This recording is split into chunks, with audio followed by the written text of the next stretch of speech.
जिंदगी में जब कोई व्यक्ति 15 या 20 साल तक एक संपत्ति का मुकदमा लड़ता है तो वो सिर्फ एक डायलॉग नहीं होता, वो एक बहुत ही थका देने वाली सच्चाई होती है। एकदम सही कहा आपने। अब जरा एक स्थिति की कल्पना कीजिए। एक व्यक्ति ने अपनी जिंदगी का एक बड़ा हिस्सा अदालती गलियारों में बिता दिया है। जिरहें खत्म हो चुकी हैं और जज ने फैसला सुना दिया है। और अब उसके हाथ में जीत का वो अंतिम प्रमाण पत्र है जिसे कानूनी भाषा में डिक्री कहा जाता है। जी, डिक्री। वो खुशी खुशी अपनी उस दुकान या मकान पर कब्जा लेने पहुंचता है जिसे उसने कानूनी तौर पर जीता है। लेकिन वहां कोई और खड़ा है। बिल्कुल। जैसे ही वो ताला खोलने के लिए हाथ बढ़ाता है, एक अनजान व्यक्ति या शायद वही पुराना विरोधी सीना तान कर दरवाजे पर खड़ा हो जाता है और कहता है कि मैं तुम्हें अंदर नहीं जाने दूंगा। और ऐसा रोज होता है। तो ऐसे में क्या होता है?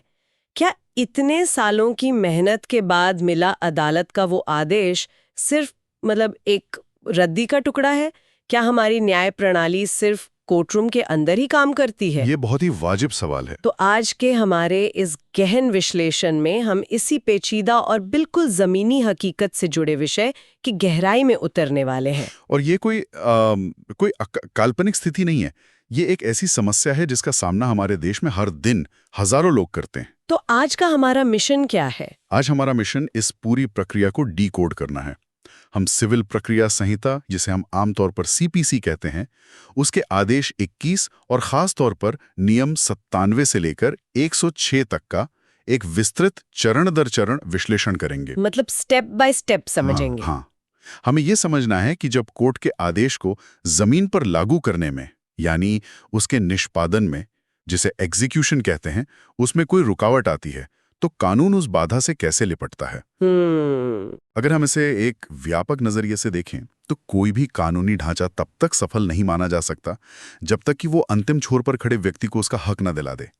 न्याय सिर्फ कागजों पर लिखा हुआ फैसला नहीं है। न्याय वो है जो जमीन पर दिखाई दे। बिल्कुल सही। ठीक है, तो इसे थोड़ा खोलकर समझते हैं। मैं बिल्कुल शुरुआत से शुरू करना चाहूंगी। जी बताइए। मैं उस डिग्री धारक की जगह खुद को रखकर सोच रही हूँ। मैं दरवाजे पर खड़ी हूँ और कोई मुझे अंदर जाने से रोक रहा है।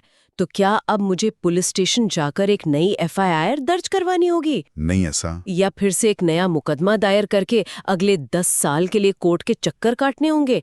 ये तो एक कभी ना खत्म होने वाला दुष्चक्र बन जाएगा। एकदम सही पकड़े आपकी। और कानून बनाने वाले इस दुष्चक्र के खतरे को बहुत अच्छी तरह समझते थे। इसीलिए सीपीसी में नियम 97 बनाया गया। नियम 97?